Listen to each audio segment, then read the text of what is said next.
ਕਬਜ਼ ਵਾਸਤੇ ਪੁੱਛਦੇ ਸੀਗੇ ਜਿਹੜੇ ਇਹ ਰੰਡੀ ਦਾ ਤੇਲ ਸਾਰਿਆਂ ਤੋਂ ਵਧੀਆ ਚੀਜ਼ ਹੈਗੀ। 2 ਚਮਚੇ ਦੁੱਧ ਨਾਲ ਪਾ ਕੇ ਆਪਣੇ ਪੀ ਲਓ, ਕਬਜ਼ ਵਧੀਆ ਖੋਲ ਦੂੰਗੇ। ਜਾਂ ਇਸਬਗੋਲ 7 ਇਸਬਗੋਲ ਜਿਹੜਾ ਹੁੰਦਾ ਉਹ ਤੁਸੀਂ 2 ਚਮਚੇ ਗਰਮ ਦੁੱਧ ਨਾਲ ਪਾ ਕੇ ਉਹ ਪੀ ਲਓ, ਉਹ ਵੀ ਠੀਕ ਹੈਗਾ। ਫਿਰ ਬਦਾਮ ਰੋਗਨ ਵੀ ਪੀ ਸਕਦੇ ਹੈਗੇ, ਚਮਚਾ 2 ਚਮਚੇ ਦੁੱਧ ਨਾਲ ਪਾ ਕੇ। ਤੇ ਫਿਰ ਮੂੰਗਫਲੀ ਦਾ ਤੇਲ, ਜਿਹਨੂੰ ਨਹੀਂ ਕੋਈ ਐਲਰਜੀ ਹੈਗੀ ਮੂੰਗਫਲੀ ਤੋਂ, ਕਈਆਂ ਨੂੰ ਐਲਰਜੀ ਹੁੰਦੀ, ਉਹ ਬਚ ਕੇ ਰਵੇ।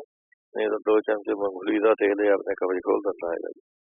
ਤੇ ਨਹੀਂ ਤਾਂ ਸਵੇਰ ਨੂੰ ਉੱਠ ਕੇ ਤੁਸੀਂ ਤਾਜ਼ਾ ਆਪਣਾ ਜੂਸ ਕੱਢ ਕੇ ਸੰਤਰੇ ਦਾ ਉਹ ਲੈਣਾ ਹੈਗਾ, ਵਿੱਚੋਂ ਤੁਸੀਂ 2 ਚਮਚੇ ਅਦਰਕ ਦੇ ਪਾਣੇ ਹੈਗੇ, ਅਦਰਕ ਦੇ ਰਸ ਦੇ, ਅਦਰਕ ਦੇ ਰਸ ਦੇ ਚਮਚੇ 2 ਜੂਸ ਦੇ ਵਿੱਚੋਂ ਉਹ ਪਾ ਕੇ ਪੀ ਲਓ, ਇਹ ਕਬਜ਼ ਦੂਰ ਕਰ ਦਿੰਦਾ ਜੀ। ਕਾਲੀ ਮਿਰਚ ਪਾ ਸਕਦੇ ਹੈਗੇ ਵਿੱਚੋਂ ਇਹਦੇ।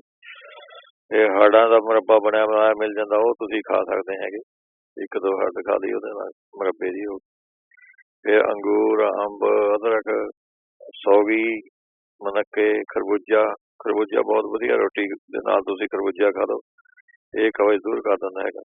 ਤੇ ਪਪੀਤਾ, ਨਾਸਪਾਤੀਆਂ, ਆਲੂ ਬੁਖਾਰਾ, ਇਹ ਸਾਰੇ ਕਬਜ਼ ਦੂਰ ਕਰਨੇ ਵਾਲੇ ਹੈਗੇ ਜੀ। ਫਿਰ ਮੂੰਗੀ ਦੀ ਦਾਲ ਦੀ ਖਿਚੜੀ, ਇਹ ਤੁਸੀਂ ਖਾ ਸਕਦੇ ਹੈਗੇ। ਪ੍ਰੂਨ ਖਾ ਸਕਦੇ ਹੈਗੇ। ਤੇ ਪਾਲਕ ਇਹ ਲੈ ਸਕਦੇ ਆ, ਇਹ ਪੱਤ ਗੋਭੀ ਇਹ ਲੈ ਸਕਦੇ ਹੈਗੇ। ਤੇ ਫਿਗ ਜਿਹੜੇ ਹੁੰਦੇ ਆ, 3-4 ਫਿਗ ਤੁਸੀਂ ਰਾਤ ਨੂੰ ਪਿਓ ਕੇ ਰੱਖ ਦਿਓ ਪਾਣੀ ਨਾਲ, ਇਹ ਸਵੇਰ ਨੂੰ ਖਾ ਲਓ, 2-3 ਸਵੇਰ ਨੂੰ ਪਿਓ ਕੇ ਰੱਖ ਕੇ ਰਾਤ ਨੂੰ ਖਾ ਲਓ, ਇਹ ਸਾਰੇ ਕਬਜ਼ ਵਾਸਤੇ ਵਧੀਆ ਚੀਜ਼ ਹੈਗੀ ਜੀ। ਜਿਹੜੇ ਅੱਗੇ ਪੁੱਛਦੇ ਸੀਗੇ, ਕਬਜ਼ ਵਾਸਤੇ ਪੁੱਛਦੇ ਸੀਗੇ ਜਿਹੜੇ ਇਹ ਰੰਡੀ ਦਾ ਤੇਲ ਸਾਰਿਆਂ ਤੋਂ ਵਧੀਆ ਚੀਜ਼ ਹੈਗੀ। 2 ਚਮਚੇ ਦੁੱਧ ਨਾਲ ਪਾ ਕੇ ਆਪਣੇ ਪੀ ਲਓ, ਕਬਜ਼ ਵਧੀਆ ਖੋਲ ਦੂੰਗੇ। ਜਾਂ ਇਸਬਗੋਲ 7 ਇਸਬਗੋਲ ਜਿਹੜਾ ਹੁੰਦਾ ਉਹ ਤੁਸੀਂ 2 ਚਮਚੇ ਗਰਮ ਦੁੱਧ ਨਾਲ ਪਾ ਕੇ ਉਹ ਪੀ ਲਓ, ਉਹ ਵੀ ਠੀਕ ਹੈਗਾ। ਫਿਰ ਬਦਾਮ ਰੋਗਨ ਵੀ ਪੀ ਸਕਦੇ ਹੈਗੇ, ਚਮਚਾ 2 ਚਮਚੇ ਦੁੱਧ ਨਾਲ ਪਾ ਕੇ। ਤੇ ਫਿਰ ਮੂੰਗਫਲੀ ਦਾ ਤੇਲ, ਜਿਹਨੂੰ ਨਹੀਂ ਕੋਈ ਐਲਰਜੀ ਹੈਗੀ ਮੂੰਗਫਲੀ ਤੋਂ, ਕਈਆਂ ਨੂੰ ਐਲਰਜੀ ਹੁੰਦੀ, ਉਹ ਬਚ ਕੇ ਰਵੇ। ਨਹੀਂ ਤਾਂ 2 ਚਮਚੇ ਮੂੰਗਫਲੀ ਦਾ ਤੇਲ ਇਹ ਆਪਣੇ ਕਬਜ਼ ਖੋਲ ਦਿੰਦਾ ਹੈਗਾ ਜੀ। ਤੇ ਨਹੀਂ ਤਾਂ ਸਵੇਰ ਨੂੰ ਉੱਠ ਕੇ ਤੁਸੀਂ ਤਾਜ਼ਾ ਆਪਣਾ ਜੂਸ ਕੱਢ ਕੇ ਸੰਤਰੇ ਦਾ ਉਹ ਲੈਣਾ ਹੈਗਾ, ਵਿੱਚੋਂ ਤੁਸੀਂ 2 ਚਮਚੇ ਅਦਰਕ ਦੇ ਪਾਣੇ ਹੈਗੇ, ਅਦਰਕ ਦੇ ਰਸ ਦੇ, ਅਦਰਕ ਦੇ ਰਸ ਦੇ ਚਮਚੇ 2 ਜੂਸ ਦੇ ਵਿੱਚੋਂ ਉਹ ਪਾ ਕੇ ਪੀ ਲਓ, ਇਹ ਕਬਜ਼ ਦੂਰ ਕਰ ਦਿੰਦਾ ਜੀ। ਕਾਲੀ ਮਿਰਚ ਪਾ ਸਕਦੇ ਹੈਗੇ ਵਿੱਚੋਂ ਇਹਦੇ। ਇਹ ਹਾੜਾਂ ਦਾ ਮੁਰੱਬਾ ਬਣਿਆ ਬਣਾਇਆ ਮਿਲ ਜਾਂਦਾ, ਉਹ ਤੁਸੀਂ ਖਾ ਸਕਦੇ ਹੈਗੇ।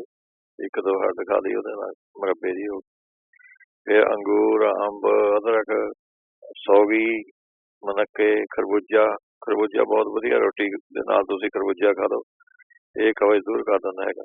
ਤੇ ਪਪੀਤਾ, ਨਾਸਪਾਤੀਆਂ, ਆਲੂ ਬੁਖਾਰਾ, ਇਹ ਸਾਰੇ ਕਬਜ਼ ਦੂਰ ਕਰਨੇ ਵਾਲੇ ਹੈਗੇ ਜੀ। ਫਿਰ ਮੂੰਗੀ ਦੀ ਦਾਲ ਦੀ ਖਿਚੜੀ, ਇਹ ਤੁਸੀਂ ਖਾ ਸਕਦੇ ਹੈਗੇ। ਪ੍ਰੂਨ ਖਾ ਸਕਦੇ ਹੈਗੇ। ਤੇ ਪਾਲਕ ਇਹ ਲੈ ਸਕਦੇ ਆ, ਇਹ ਪੱਤ ਗੋਭੀ ਇਹ ਲੈ ਸਕਦੇ ਹੈਗੇ।